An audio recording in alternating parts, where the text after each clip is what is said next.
Hello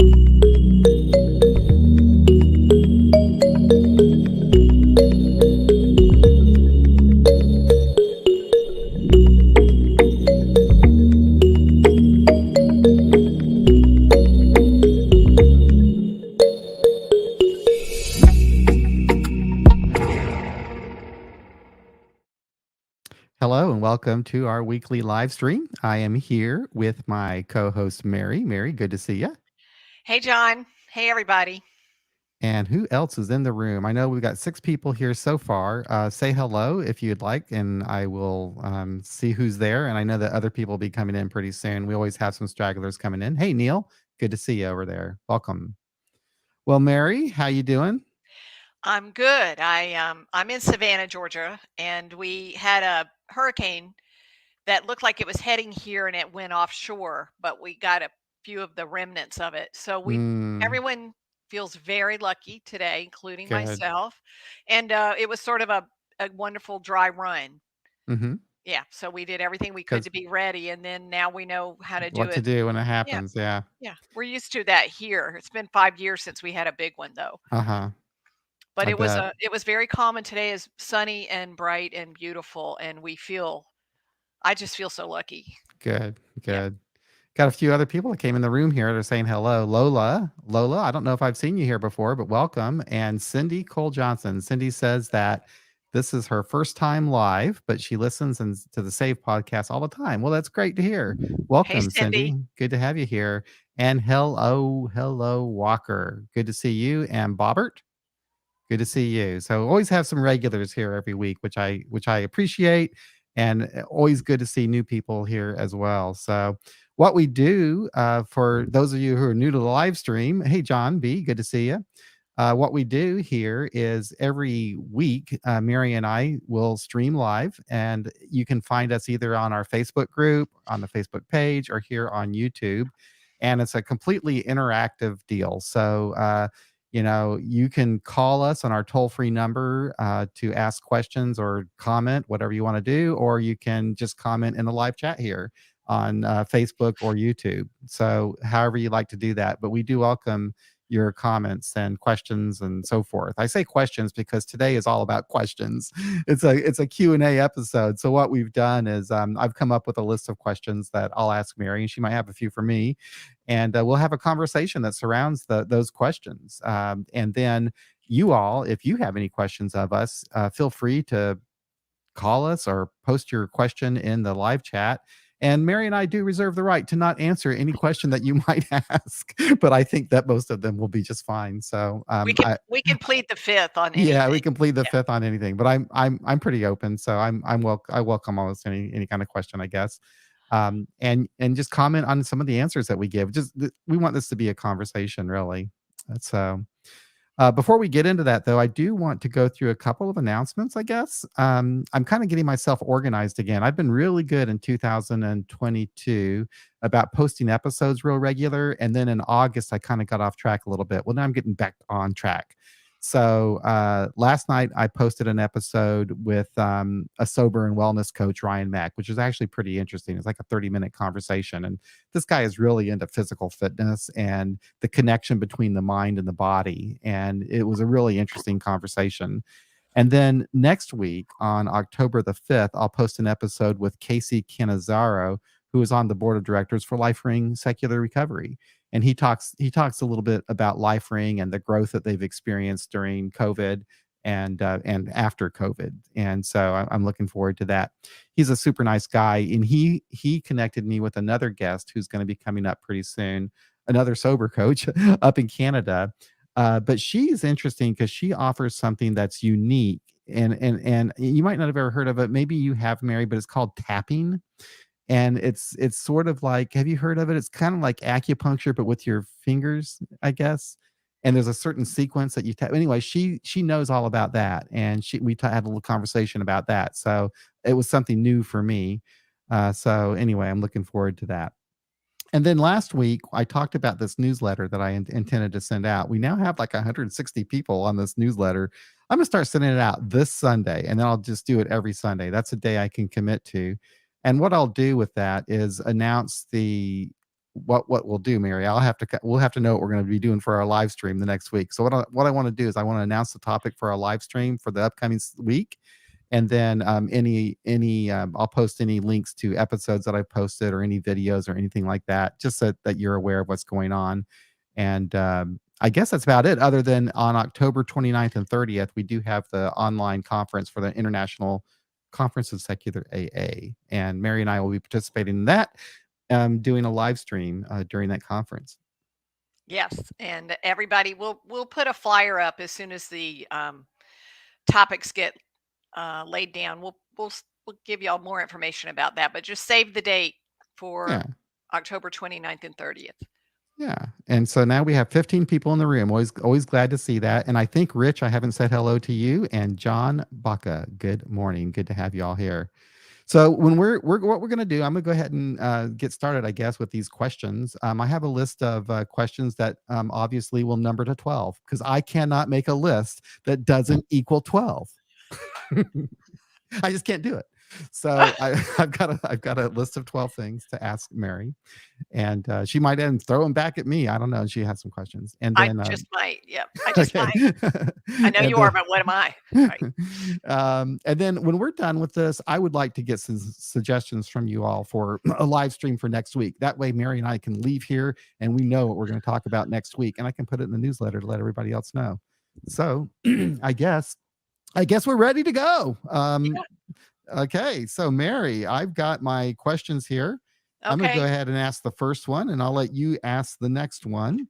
So here we go.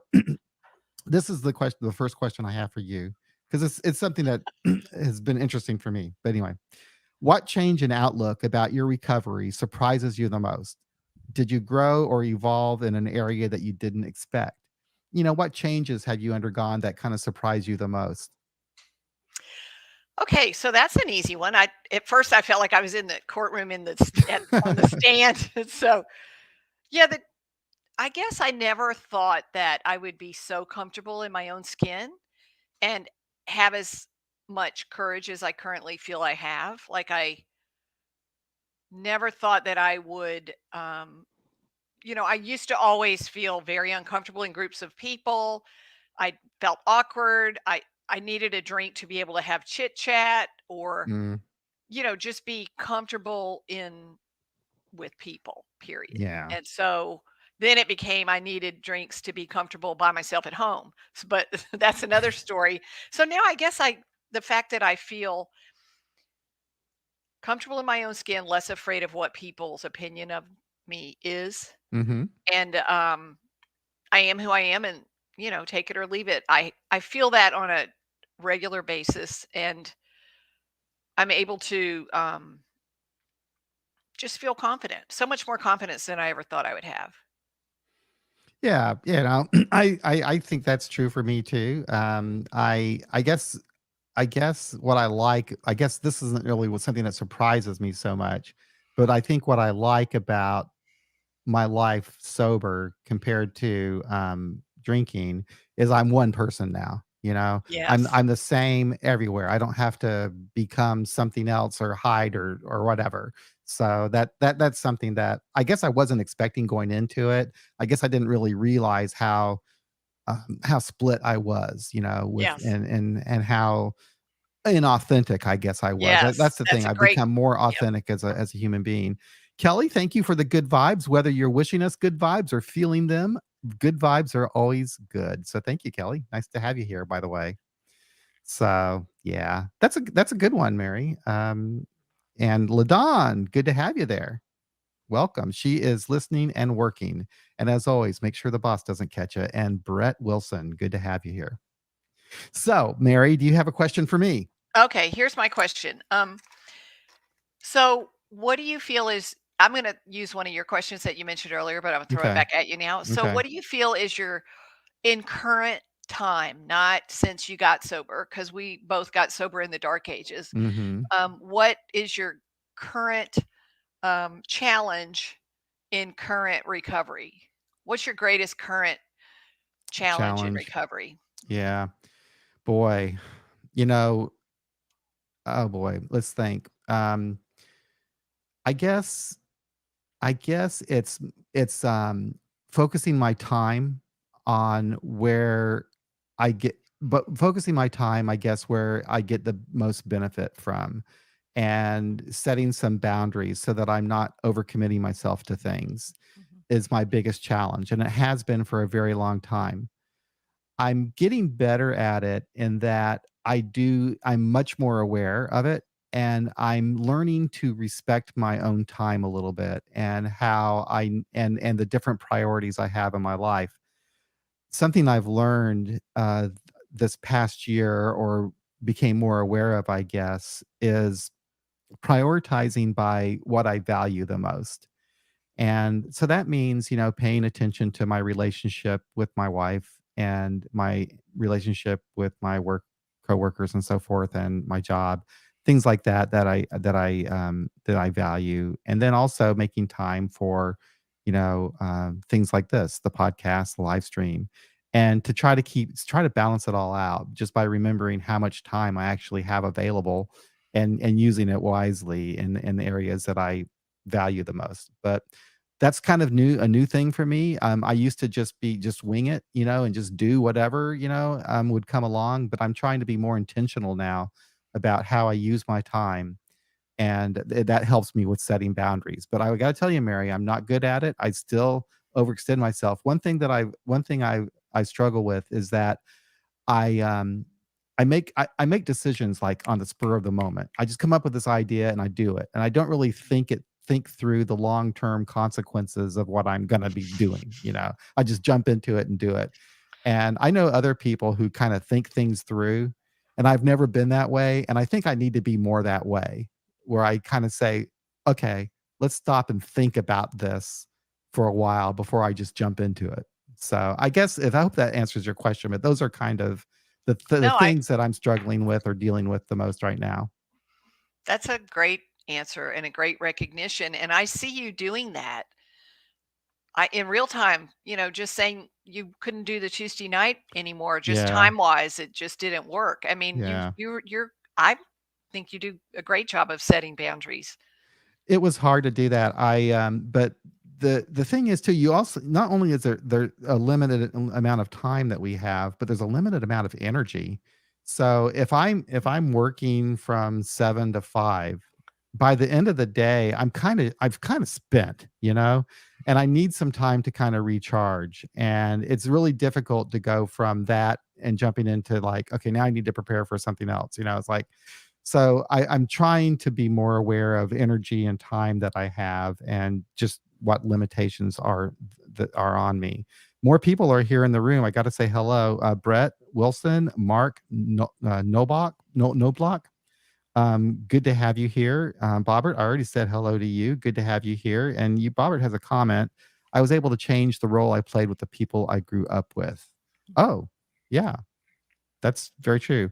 I don't really have anybody, in my life that I grew up with. I could probably seek out some people that I went to high school with, that are still around the area, but I don't really have any desire to do that.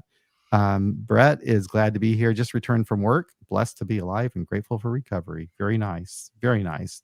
And Mhm. Lola is dealing with people is her greatest challenge. Yep. That will always be, a challenge for me as well, Um, It's so so easy to be peaceful when you're by yourself. oh, yeah. Just add a Yeah. human being to that, and it all goes out the window, right? Yep.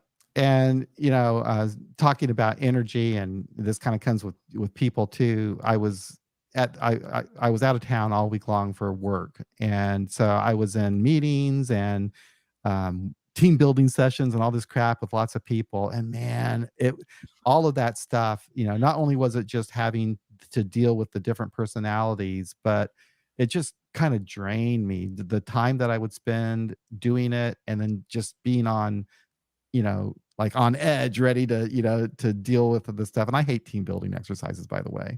I absolutely can't stand them. So, so Brett says setting up healthy boundaries is always important. And thank you for the recognition. Cool. Good to have you here. Well, I can go on to the next question. And any of you who have questions, feel free to call us. I'm going to go ahead and put our phone number up. It is 844 You can call us, or just throw a question out there. in the live chat. And as I said, I'll answer pretty much anything, but I do reserve the right to not answer something, I suppose. But we'll see if that ever happens anyway. So I got a question for you. So the next question for you is, so this is kind of similar to, I guess, what you asked me, but it's more looking backward than what's going on presently. So my question is, what was your greatest challenge after getting sober, and how did you handle it? Greatest challenge after getting sober was, well, initially was being around people drinking, Yeah. uh, or being in places where there were parties and, family events, weddings, funerals, I all remember that. that too. So I pretty much isolated for a while from that sort of thing. Um, so I guess the initial challenges were just how to stay sober and how not to have a buzz on when I'm around people. Yeah. That was the initial challenge, and it got easier and easier the more, I had so many reservations about my participation in AA, and I was pretty much finding all the things that weren't similar instead of what was similar with me and all the people there. So once I started to just keep coming and putting my butt in a seat, all the resistance and the reservations slowly kind of smoothed out where I could find it wasn't cafeteria line AA anymore. I was kind of little by little. It took years to actually feel like I was wholly present for my own recovery in the AA world. So that was a challenge to actually join a sort of a not to join a tribe, but I'm more of a loner person. So to be in the middle of the boat with a bunch of other people and feel like they could be totally different and have a different viewpoint and program, and I could just be me and it would be okay in the middle of the boat with everybody else. That was a new experience for me. That was a real new experience. And coming from being raised alone, I had very much older siblings. So I kind of had the only child thing, and then I kind of had the loner thing. I don't know what a pack is like. So Mhm. to be in a pack was a whole new experience for me. Same here. Same here. I was never a joiner, and I was never one to actually reach out to anyone for help or to open up about anything that I was afraid of or worried about or depressed about or anything like that. That was not me. So that was my very first, obstacle, I guess, to get over, is opening that door and joining a group of people Yeah. and being open and honest with them. But I really like what you had to say about the difficulty being around going to family events and stuff. That was huge for me. Mhm. And I also kind of isolated my first year or 2. I didn't really spend a lot of time with in situations that were uncomfortable for me. Mhm. I Yeah. and I think that was an appropriate way to handle it, you know? There was time for me to kinda get well myself before I could put myself in situations that I wasn't comfortable in and learn to become comfortable. Hey, Yes. Dale, good to see you there. Good to see you. Always nice to have you. Dale is very regular. He's here every single week, as is Fred. Good morning, Fred. It's a beautiful day here, by the way, in Kansas City. I know that that's terrible to say when there's a hurricane going on and people their lives are destroyed. But boy, it's a beautiful day here, and it's nice to have a nice fall day. So, when was the penny drop moment when you realized that your life was unmanageable and you needed help? I've never heard the phrase penny drop moment, but I do like that. So, I'll. Do you want to go for that one first, Mary? Um, I I knew my life was unmanageable for 6 years before I did anything about it. I just knew because I just knew. I don't know exactly what the moment was, but I just knew. I think I knew that I couldn't stop once I had one drink. And I already knew what taking a white chip meant, and I wasn't ready for that yet because I kept thinking there was a loophole that maybe I was misdiagnosing myself. So, as they say, I did research for 6 years before I actually pushed away from the bar and walked out and went to a meeting the next day. And at that moment, I guess that would have been sort of a penny drop. The person sitting across from me at the table said, as I ordered my first drink, she said, "I really don't think you ought to be doing that." And she was in a different fellowship. And I don't know, I just heard it and I pushed away from the table. I got up and left and I went to a meeting the next day. So that's how I did it. Okay. 25 people here now. 25 people. That's wonderful. You know, I, s- I say this because it's truly out of gratitude. There are a lot of live streams out there that really don't have people listening to them, and how wonderful it is for us to have a community where people will want to be here with us every Saturday, chatting with us and participating in this live stream. You know, if you weren't here, it just wouldn't be as much fun. So thank you for being here. I really do appreciate it. The penny drop moment for me, well, there were a couple, I guess, but the one that actually got me to get help was when I was confronted by my employer about my past and then let go. And so what happened was the job that I had required that I drive their vehicles. And they knew that I had 2 previous DUIs, and they warned me that if I ever had another one, it could cost me my job. And so when I got the 3rd one, I didn't come clean with them and tell them, but they did find out because they would check my driving record. And they checked it out, and they confronted me about it, but not just about that. My entire history with them and the conversations they had with me about my drinking and the offers of help that they had given me, and they went through all of this with me, but they did it very compassionately, I must say. And one of the things that the HR manager said that really hit me hard was she said, John, do it for yourself. Don't do it for your dad. Don't do it for us. Don't do it for anyone, but just do it for yourself. And I remembered that. But w- what I said to them was probably the most striking thing, I guess, that really makes me think that this was the moment. And it was with tears in my eyes, I said to them, "I just didn't know I had a problem. Wow. I just didn't know I had a problem." And I think about that sometimes because that was the denial. The denial was so strong in me, and that scared me early on. But after what I've learned about myself since then, it wasn't that I didn't know I had a problem. I couldn't accept or admit that I had a problem.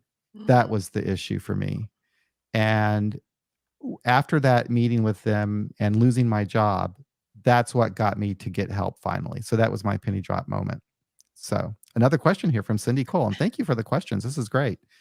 My question is, with more and more states legalizing weed for personal use, how do you handle that with sponsees who are sober from alcohol but not other substances like pot? Well, will address that, and I don't know, it might be controversial, but this is how I feel about it. I Everybody's recovery is unique. Everybody's is unique, and I try to meet people where they are. I don't have this situation right now, but if I had someone who was talking to me and they had a problem with alcohol and it was causing serious disruption and problems in their life, and they are abstaining from alcohol use, but at the same time they're smoking marijuana and it's not a problem for them, I'll accept them where they are and work with them where they are in the recovery process, which is one of change. I'm also a person that believes in harm reduction. Um, so if that person is doing better and is causing less harm to themselves and others by abstaining from alcohol but continuing marijuana use, I'm okay with that. Whatever works. I'm not saying that I advocate that for everybody, but I do think that I would just meet them where they are, and that's what I believe. I believe in meeting people where they are, and if that's where they are, that's where they are. For myself personally, I couldn't do it. I could not smoke marijuana. First of all, it makes me intensely paranoid. It's something that's totally off. I can't do that, but other people can, and I accept that. So that's my answer. What's yours? What's your answer to that one, Mary? Yours might be a little different than mine, I think, because I think you've thought about this a bit. I have thought about this, and so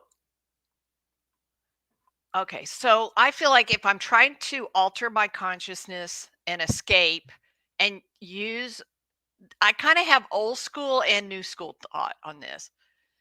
It doesn't work for me personally. I don't Yeah. do California sober. Um, but I did when I was at 16 years sobriety, I did smoke some pot. And I lived in California in the Golden Triangle where marijuana was like primo. And so I had not been going to meetings. I didn't have a sponsor. I wasn't talking to anyone. I thought, I've got this. And then something got in my head. It was a really stressful time. And I thought, oh, I'll just try some of the product in this beautiful region of the Emerald Triangle and see what it's all about.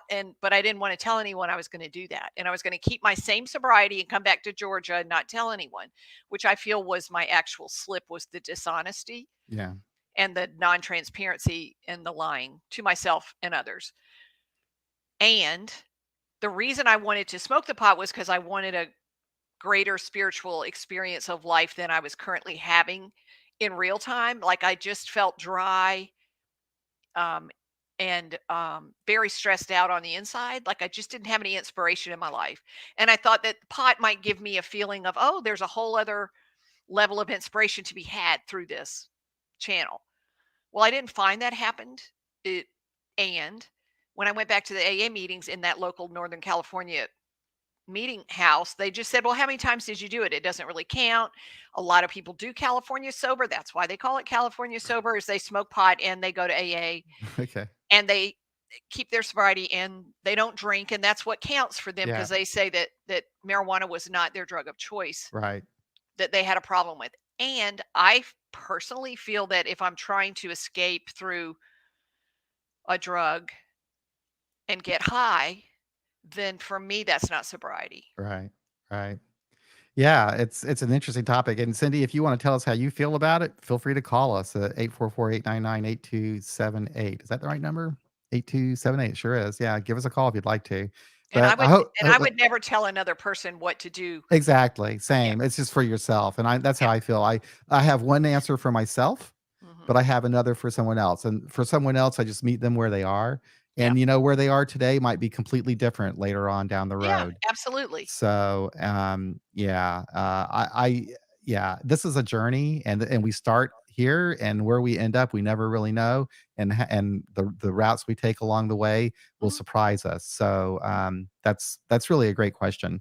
I like this comment from Dale. Penny drop moment. Girl Scouts came to my door to sell cookies. I hid from them.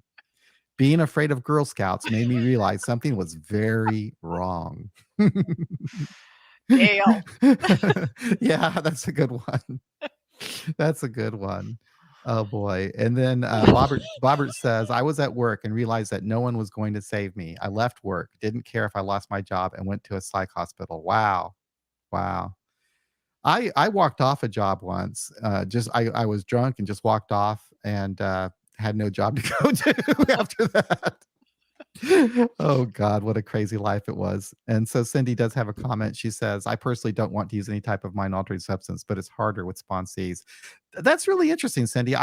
So I'm kind of out of touch, I guess, with what's going on out there with in respect to the availability of marijuana in some states and so forth. And I know here medically it's okay. So you can get a prescription, to use marijuana medically here in Missouri, which some people do. But in other places, it's just legal for whatever use. So I've not really experienced that, and I can see how it could be a problem. It's a very interesting subject. But what I would like to see too, maybe down the road, maybe there will be some studies to see, what what impact did this have, legalization of marijuana. One good thing is at least people aren't being thrown in jail for it.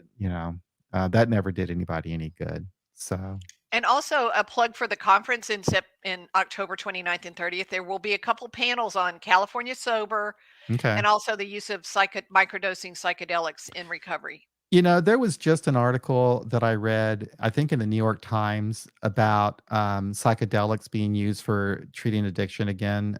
So there is something to that. There have been some studies about that. So it's kind of interesting. I don't know a lot about it. I did have a guest who talked about his own personal experience with it, which was kind of interesting. But yeah, that's an interesting topic, and we'll find out later on. I guess more about that. So I'll listen to that panel. So okay, next question. Did I ask this one? No, I didn't ask this one yet. Okay. So Mary, looking back on your time sober, is there anything you would like to have done differently? And if so, what would you have done? If there isn't anything that you would have done differently, why is that? Is it just that you're good at self forgiveness, or is there some other, maybe you don't have regrets? I don't really have regrets because it was the path that the past already Right. happened, and that's what Yeah. happened. However, if I could rewrite the story and go back in time, I would have come in sooner Mm. because I pretty much knew probably in college that I couldn't just have just one drink. Uh, well, yeah, I did, and then I did yoga for like 10 years. So my 20s, I didn't drink even. But I knew prior, way prior than when I got sober that I couldn't stop. Mhm. So I wish I had come in even teens or early 20s. Just I could have saved myself a lot of trouble in my 30s if I had just Mhm. done it sooner. We have a caller. I don't know though if she's still on the line, but Cynthia did call us. But my options are to call back, ban, or snooze. I'll try to call her back. I don't know if she called and then hung up or what, but I'm gonna call her back and see if she answers. How about that? I've never done this before. And Neil says there was a show on NPR today about psychedelics. Okay. Hey, Cynthia. Hey, Hey, you're there. Okay, I so am, you're gonna have to but turn I hear your, you in the background. yeah, turn off the sound on your computer, and then you won't have that echo. Hello. Okay, There I you think that are. I did. There you go. Yes. Well, Okay. I don't know if you called us and Sorry decided you about didn't that. wanna call us or not, but I called you back. So hello, welcome. Right. Thanks. I did call, but I have really bad cell phone Okay. connectivity where I'm sitting, and so it just kind of cut me off. So Gotcha. not to beat the dead horse, but back to the use of substances, Yeah. particularly with sponsees, because it's my own personal choice with how what I Right. believe is recovery. But I have had two sponsees who have gone through the ketamine treatment, Oh. but that was under a physician's care. Right. And so very, very carefully monitored. And I feel like if it is under a psychiatrist's care, then it's no different than somebody who is bipolar and Right. is on medication for Right. that. The difference to me is so I did come from a state where recreational use of marijuana is legal, Mhm. New Mexico, although I'm not living in one now. And so I actually shared with Mary that I had a sponsee who at a year sober was going to pick up a chip. We had a talk about if you are using any type of mind altering substance, I was taught that you're not sober. And so we had that conversation when I first started sponsoring her. And then she went to pick up a chip and she told me that she was what we called on the marijuana maintenance program. And I said to her, oh, gosh, if it was me, I wouldn't be picking up a chip. And she did not pick up a chip and I never saw her again. So, and that's been, several years ago. So it's kind of I don't know, it's a slippery slope for me with my recovery, but now I'm wondering if I was too much of a hard ass by even mentioning anything to her. Cause I don't know if she went into the program with another sponsor. I never saw her again personally. So anyway, that was the question. It's something that I've mulled about for years. And just wanted to hear what you both thought about it. Well, thank you for the question. I think it's a really, really interesting one. I haven't really run across it personally with other people myself, but I could see myself in the past saying exactly what you said to that person. I just assumed that, yeah, I mean, marijuana, you can't smoke marijuana. That's crazy. That's great. You can't do that. But later I found, oh, some people do, I guess. So, yeah, I've really come around now to just like, wherever you are right now, and if that's improvement and you want to further that improvement, I'm all behind supporting you in that. So and who knows what'll happen to them later on. They might say, I don't really need this or want this. But yeah, for me personally, I just can't imagine. I can't imagine it because I get so, I mean, it messes me up so bad. And I think the stuff now is even stronger. I don't know. I don't know. It So is, John. It is. and it was pretty Much, bad much back stronger 40 when we years were in. ago. Yeah, it was much stronger. But I think that I I tell people what I think, and then yeah, I don't think I tell people anymore I can't sponsor you if you do this. Yeah. Yeah, I kind of Yeah. and there's no way I could smoke pot and still be in And it's AA. okay, I think, to share your own experience. If my experience is not for me, I'll tell them that. It's not for Right, me. It's not for right. me. I could not do that. But I'm not gonna say that they can't do that, especially like Cynthia pointed out. So if it's, prescribed, for something. So really, really, But really the thing, if interesting. I smoked pot, I wouldn't. That would just be my alternative to booze. I mean, I wouldn't. Yeah. Yeah, I would still. It wouldn't. Yeah. So, but Yeah. what I have found out from helping plan the conference coming up and people really wanting those topics to be discussed, that and these are younger people in the program, that's a thing. It's a Mhm. thing in recovery circles now, that people want to do that or be open to that and still be in the recovery circle. So that's the need for those topics. Yeah. Well, what's kind of interesting about AA in particular is in AA, the only requirement for membership is a desire to stop drinking, and they limit everything to alcohol. So theoretically, you could do any other True. substance you want Truly. to Truly. and be sober as it comes Right. to AA. But we also have a culture within AA too that has you know um, feelings about these things as well. And I think overall what I've experienced is most people would say no, that wouldn't be what I would consider sober. Most people I think would say that. But I think I've seen some liberalization of that too over the years, especially in my secular group. That was kind of it was more accepted, I guess, that people just do. You no one defines sobriety for someone else, I guess. So Yes. Yes. I think that that's changing. Yes. yeah, yeah. So thank you, Cynthia, for the call. I really appreciate it. Right. Thank you. Have a nice day. You can turn your computer back on now and listen. Thank you. Good to All have right. her. So let me see. One more question for you, John. Okay. Um, so how do you deal with how do you this is a question I'm looking for advice on. How do you deal with frustration in day-to-day life? Does your recovery program at all, or the things that you've sort of integrated into your life as far as your recovery program, help you when you get really frustrated on a day-to-day basis? Well, probably that's a good question. It's hard to answer sometimes when the type of frustration I have. Usually, if I get frustrated, it's at work.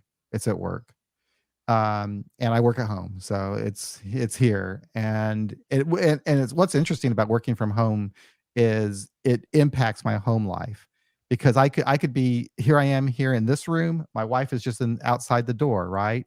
So I have this. I'm frustrated about something at work, right? I step outside, and that frustration impacts the relationship I'm now having with my wife and how I'm talking with her. So now working from home, that whole work frustration kind of bleeds over into my home life a lot more than it used to because I don't have that drive home to kind of, decompress or whatever. But I I get really frustrated with people, I guess, at work, and I recognize that a lot of it is my own insecurities, you know? And it surprises me that those still come out like they do. Um I I just try I guess I do try to practice some self-honesty, and I do think about why I'm feeling those emotions. And I'm really careful, Mary, and this is a question I have for you later on. I'm really careful about not going crazy with trying to set things right with the person, right? I used to do that. I used to like immediately go and make amends, I guess, and admit where I was wrong. I would just say, "Hey, I'm wrong." But I found that if it's one particular person who frustrates me a lot, if they just keep hearing me say that over and over again, it's really counterproductive. So I really try not to do that now. I try not to involve them so much, but just kind of keep it with myself and work on trying to correct that. So yeah, I get frustrated with like if I'm going to have a meeting about one particular topic, and then they bring up multiple all kinds of other things I wasn't ready to talk about. That kind of stuff frustrates me, and all kinds of things like that. And I do get frustrated a lot at work, but that's I guess how I kind of handle it in that way is I do some reflection. I really honestly do. That doesn't mean that I guess that I've completely solved the problem because it does seem like there's like one or two people that frustrate me the most repeatedly, you know? I don't know why. But that's probably normal, that we all have different personalities and sometimes personalities kind of have some friction, different personality types. So I don't know if that answers your question well enough. Yeah, no, it's good. It's good. Yeah, Mm. We've that you got some work. go Go ahead, I'm ahead. sorry. No, We've got you some go. comments here. I'm gonna go through these real quick because a lot of good comments out here. Neil says that there was a great show on NPR this morning about psychedelics and recovery. It seems to be helping people, and it does. I know that it does, and there's some science behind that. John Baca, I'm in Southern California. Most people in AA here do not advocate marijuana use and sobriety. I hadn't heard of the term California sober until a couple weeks ago. I do not use drugs. I abuse them. Interesting. Not that he abuses them now, but when he did No, use but that's drugs, a good way to phrase it. yeah. Yep, I'm with NA, the sister program. With every level, there's another devil. Oh, true. I I have agree. seen many people come in with a drug problem and think they can still drink. They return with another problem. Yeah, I think NA is much more narrowly focused on this than AA is because AA is don't you talk about any other drug than alcohol, whereas NA considers alcohol itself a drug. You know, a drug is a drug is a drug is I think the what I would hear people in NA say, and they're much more on board with that than I think a lot of people in AA are. But yeah, I could see how someone who might have a serious problem with a like heroin or whatever, and maybe think that they can drink. Whoa, alcohol is such a dangerous drug. Yeah. It's a very addictive substance, and it can kill you by not using it, whereas other drugs won't. So it's a very dangerous drug. I had a conversation with someone about the normalization of alcohol use in our society, and that really has happened because there's a huge amount of money to be made advertising the use of alcohol like it's something that's harmless when it's really a poison and it's very dangerous. Not that, I'm sure people can use it okay, but I'm not one. Yeah. And probably a lot of people who go to NA aren't either.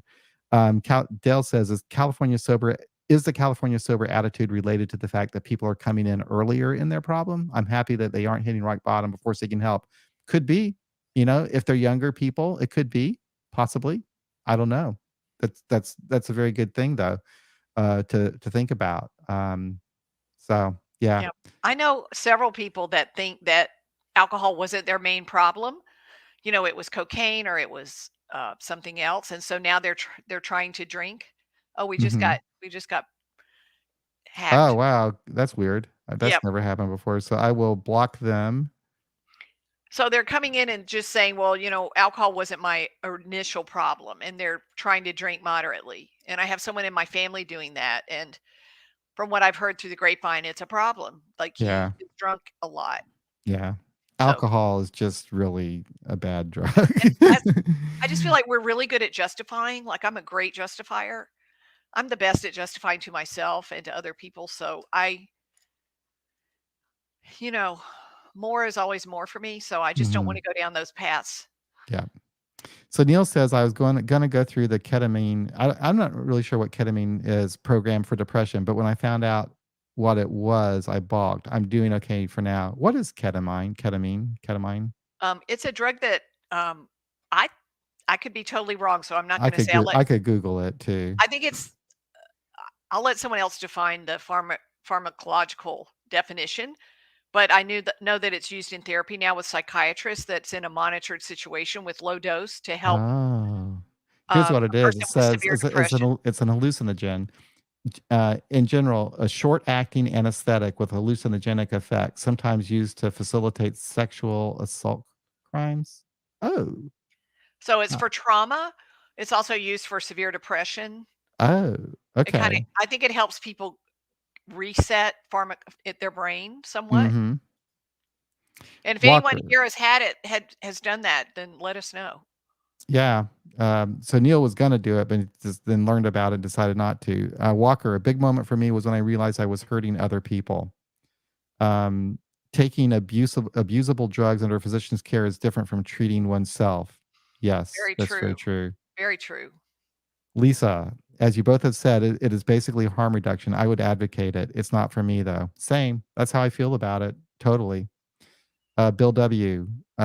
Did LSD. Walker says Bill W. did LSD and he was considered sober. He was researching.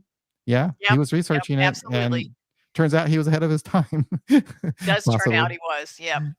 So he was doing it under a doctor's care.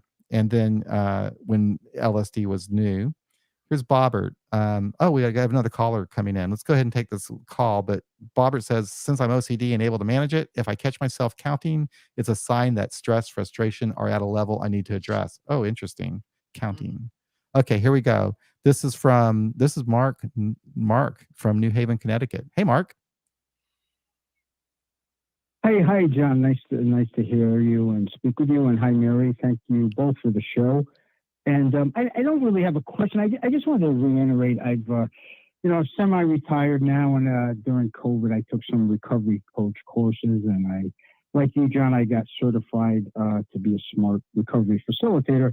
So, make a long story short, I'm now working in the recovery field as a sober coach for a company that does in-house addiction treatment. And it's really been great. It's just been such a great learning experience. But, I've got 5 clients right now, all fellas in their 50s with alcohol issues. And everyone is following a different path. It's just really amazing. I got one guy, he says, Mark, it's behind me. I'm never going to drink again. God is in control of this. I said, okay, that's great. I've got one guy who says, Mark, I'm an atheist. I'm using smart recovery. I don't want anything to do with AA. And he's taking naltrexone as not so much as the Sinclair method prescribes it, but more as to deal with cravings. Mm-hmm. And he's doing great. And I've got a fella who's just kind of dipping his toes into AA a little bit, and he's having a lot of success. With SoberLink. It's keeping him accountable. And he's doing really well. We've got quite a few clients. I have 2. Personally, but we've got a lot of clients who use SoberLink. And really, did you know that SoberLink is did you know SoberLink is a sponsor of our podcast? Did you know that? I do. Yeah. How about that? Yep, I am not affiliated. I am not affiliated. Just for the record, I'm not. I am. That's not cool. That's cool. Well, we use it quite a bit, John. They are. SoberLink is really cool.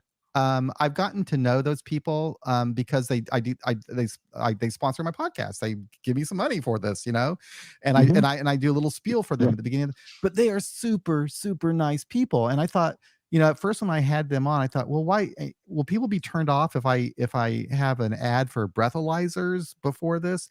But the SoberLink people really care about the recovery community, and they don't see this as some kind of an oppressive thing that keeps track of people, but it helps people be accountable to themselves.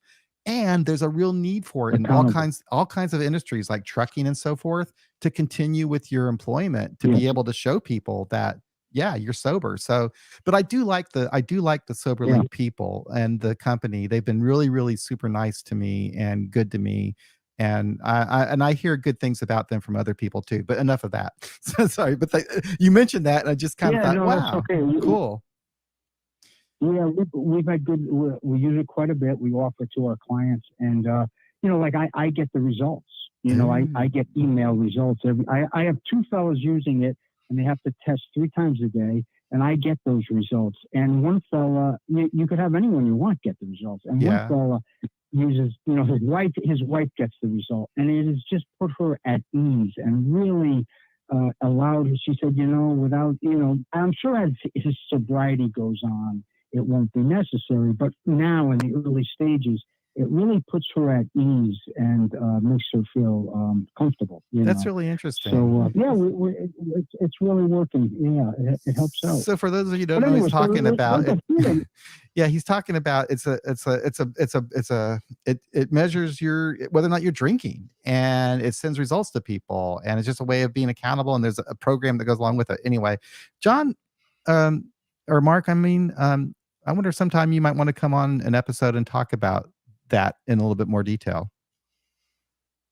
I Would you- would. I'd love to. I've actually done a podcast with you, but it was a couple of years ago I before I was doing this what work and what stuff. were Yeah. we? What episode was that? I think you titled it Mark K's Multiple Paths of Recovery. Oh, was a couple years yes, ago. I remember. That's right. Okay, Yeah, I cool. Well, we'll Yeah, I have was you just back taking the again. classes. Yeah, Okay, I then. would love to, John. But Okay. just to finish it up, and I got one fella who's using Antabuse, Yeah. and nothing else. Yeah. And I'm like, Tom, do you want AA? You need support? No, Mark, I'm good. This Antabuse, it's working for me. Okay, Wow. whatever works. Yeah. So yeah, really, Oh, I would love I'm to- really getting to experience the multiple paths. Yeah. Okay. I would love to have another conversation with you. It sounds like you've kind of learned a lot and I've learned a lot. Well, obviously we have. It's been a while since we've talked. I would love to do that. If you could just send me an Okay, email or something would so be we good. can connect again, John at beyondbeliefsobriety.com, or just message me on Facebook or That'd be something. great. Okay. Sounds good. Okay, thank you. Take care. Thanks, John, and thanks, Mary. Love you Mhm. guys. Great. Thank you. Oh, I love getting calls like that. That was cool. Lisa has a comment down here. Has anyone noticed if someone is working so intimately with active addicts practically 24/7, it is a very strong likelihood they will relapse? I did not know that. I did not know that, but I have heard of people who work in the treatment field that they have to work very hard to separate their own recovery program from what they're doing, in their work. Lisa says, it's very sad for me to see. I believe there needs to be a balance of everything in your life, but to attain it, that can be the difficulty. Yes. Yes. It's like every balance is so important. Balance, balance, balance, balance. Why is that so hard for us? Well, that comes with boundaries too. Yeah. And Yep. Lisa clarifies that that's her opinion from her experience. She doesn't know if that's an absolute fact. But yeah, I think it's very stressful, dealing with working in that industry. And it can be very, very difficult to separate your job from your own personal recovery. Dale says, future cars, trucks will have the ability to detect whether the driver is impaired. If detected, it won't start. New technology is amazing. Boy, that would have saved me a lot. Here's Rich S. How about this? I used SoberLink for 4 years. I really liked having the hard confirmation of my sobriety. Plus, it was a twice-a-day check-in that I'm an alcoholic and contributing to my recovery. That is so cool, Rich. I'm going to send an email to SoberLink and let them know that they've been mentioned in this episode. They're going to have to send me some more money. There you go. But that's cool. I'm glad that someone who sponsors the podcast is respected like that, because everything I've heard about them has been positive, and my experience with them has been positive as well. I don't know if that would have helped me when I was first getting sober, if you would have given me a breathalyzer. In fact, it kind of offended me. I went to a part of my probation was that I had to go to this thing called a community addictions program. And these people just didn't, they just would at the spur of a moment make me do a urine test to see if I was sober, just to surprise me. And I hated that. It's like, no, I'm sober, and one day in particular, I came in, I was like really happy and I said hello to everybody, which is something I never would do. And they were very suspicious of me and they immediately made me go give them a urine. God damn them. A urine test just for smiling. and I being was happy. smiling and happy, and they thought there's something wrong with that guy. We got to test him. So that's really cool to hear all of that. So Brett says down here, I sponsor a few guys from NA, and the therapeutic value of one addict helping another is without parallel. It's service that keeps me clean. That is so true. And, I think that what amazes me about having done this podcast for the last 7 years is learning about all the different ways that we can connect with other addicts and alcoholics or people in recovery. That there's so many options available and so many ways to connect, especially, that has probably quadrupled since COVID. So many more online meetings and so forth, not just with AA, secular and otherwise, but with LifeRing and Smart. So many more ways of getting to meetings now than ever before. That plus just online communities that pop up, that of people. My dog is barking. Must be the male person here. Okay, so we've got only about a few more minutes left. So I want to ask you all out there to let's come up with a topic for next week's live stream. If there's anything that you can think of that you might like us to talk about, please throw in some suggestions down there. Mary, is there anything that you can think of off the top of your head? This is always the Um, hardest part about doing this, by the way. so I guess what I really am interested in is increasing the number of the number of secular meetings in the world. So I would love to see secular AA have more meetings and more acceptance in the traditional AA world. And I just like to increase the numbers so that people, because I meet people all the time that were like, I never knew this existed, and it's really improved my recovery. So I'd like to talk about how you see secular AA growing, and Okay. what would make that grow, and what we could do to make it grow, if that's something you would like to see happen. Okay. That could be interesting. We'll do it. We'll do it for I mean, lack of but let's see what everybody else wants to do yeah, before. if anyone else has something else to do, if we don't do this topic next week, we could do that a following week. So, it doesn't have to be for just this coming week. Lisa's a healthcare professional and needed to randomly get tested for the first 3 years of her recovery. It worked. It worked at first to save my license, ultimately my life. And Lisa, we did an episode. Angela and I did a live stream about medical professionals and recovery, and they have the highest rate of recovery of any other group. And a lot of it probably has to do with wanting to keep their license. So anyway, I'm glad that you enjoyed the discussion, Fred. I enjoyed participating in it. And Brett says, how to learn to drop the mask. Just a thought. Drop the mask. Drop the mask. I was immediately thinking COVID mask, but he's thinking the mask that we wear to, I guess, hide ourselves, right, from others. Yeah, how to Drop be more authentic. be more authentic. Okay, that would be maybe a good topic for coming up. John likes your suggestion. Judy says yes, secular topic sounds good. She likes it also. And Brett says, I'm thoroughly enjoying the show. Algorithm found you guys. Awesome chat. An algorithm. That's Algorithms. cool. That's really cool. Yeah. Yeah. We're actually getting to be a little bit of a presence here on YouTube, which is pretty amazing. Never thought that would ever happen, but cool. I'm glad that worked for you, Brett. Okay, so that's what we're going to talk about. The growth of secular AA.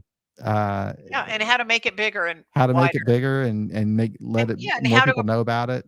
and how we could all tell our stories about how we found it, and Yeah, what in our community it's like or not like. that's what we will do. And then the following week, we're going to talk about dropping the mask. Okay.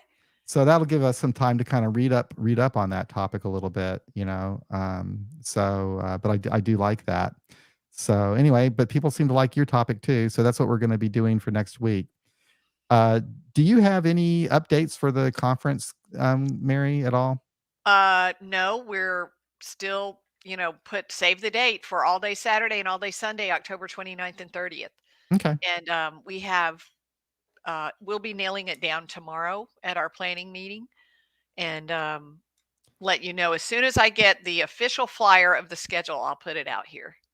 I'll reach out to Joe to see if maybe he or someone else from the board might want to come on Saturday, October the 22nd, to maybe give us a little update, and just as a reminder to let people know when and where it is. Lisa, I'm so glad that you enjoyed it. I love doing this. It's great to be with Mary. I didn't even go through the list of all the questions, so we'll save those for another Q&A episode. I like the Okay. Q&A episodes because it gives you a lot of different subjects to explore. It's a way to Agreed. get to know each other and just kind Yeah. of a nice, easygoing conversation. So I guess we've kind of run out of things to talk about. So I'm going to go ahead and play the disco tune. Oh, it's been fun. Have a nice weekend, everybody. For those of you in Bye. Florida and South Carolina, my thoughts are So with you. sorry. So Be well. sorry. Yeah. Take care.